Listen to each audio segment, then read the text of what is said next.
আজ জামাই ষষ্ঠী। সকাল সকাল ঘুম থেকে উঠে স্নান সেরে আমি আগে ঠাকুর পুজো দিয়ে দিলাম, আম কলা লিচু ইত্যাদি দিয়ে। এখন যাব নিচের ঘরে, কেননা ননদ এবং ননদের বর আসবে তাদের জামাই ষষ্ঠী পালন করার জন্য। এবং তোমাদের দাদাকেও কিন্তু আমি প্রত্যেক বছর মানে আমার মা মারা যাওয়ার পর থেকে সুন্দর মতন খাবার আয়োজন করে দিয়ে থাকি। তো সেটাই কিন্তু এখন করব।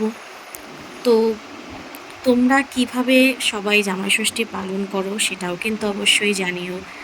আর এই যে এটা হলো আগের দিন রাত্রেবেলা আমি কিন্তু ক্ষীর করে রেখেছিলাম, কেননা আগের দিন রাতে যদি ক্ষীরটা না করে রাখতাম পরের দিন এতটা রান্নার চাপ থাকে, তখন কিন্তু ঠিক মতন এগুলো করা সম্ভব হয়ে ওঠে না। আর এখানে আমি সবজি টবজিও কেটে নিলাম। তারপর এখানে দেখো 3 রকম মাছ ভাজা হয়ে গেছে, তারপরে মাটনের সব প্রস্তুতি চলছে। আর ওই পাশে কিন্তু কড়াইতে পাবদা মাছ ভাজা হচ্ছে। দেওরও কিন্তু অনেক হেল্প করছিল মাছ ভাজার সময়।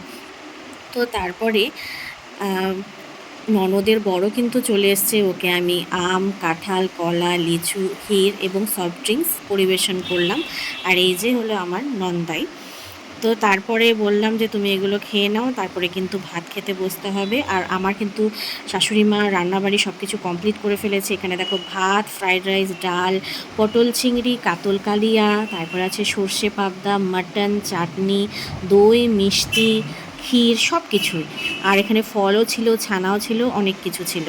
তারপরে দেখো আমাদের কিন্তু জামাই ষষ্ঠী নেই, মানে আমাদের জামাই ষষ্ঠীর যে পুজো হয় সেরকম কোনো রিচুয়াল কিন্তু নেই, শুধুমাত্র আমাদের খাওয়া দাওয়ারই আয়োজন করা হয়।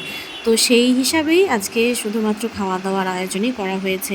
তো এই যে শাশুড়ি মা তার জামাইকে কিন্তু মিষ্টি খাইয়ে দিচ্ছে। আর তোমাদের দাদার যেহেতু আজকে অফিস ছিল, তো তোমাদের দাদা ওর জন্য দুপুরবেলা সেই আয়োজনের সময় থাকতে পারেনি, সে থেকেছে রাত্রেবেলা।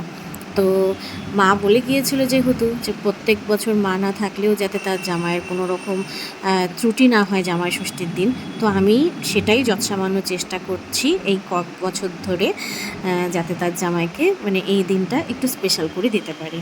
তো তারপরে ওদের সবার খাওয়া হয়ে যাওয়ার পরে এখানে দেখো বাচ্চা পার্টি এরা সবাই কিন্তু বসে পড়েছে খেতে, আর ওখানে আমার ননদও আছে। তো তারপরে রাত্রেবেলায় কিন্তু তোমাদের দাদা আসলো, আর এই যে সেমভাবেই ক্ষীর মিষ্টি তারপরে আম কলা লিচু এবং সফট ড্রিঙ্কস ওকে দিয়ে দিলাম। তো মা নেই তো কী হয়েছে, এই যে আমার ছোটো মা, সে কিন্তু তার বাবাকে খাইয়ে দিল।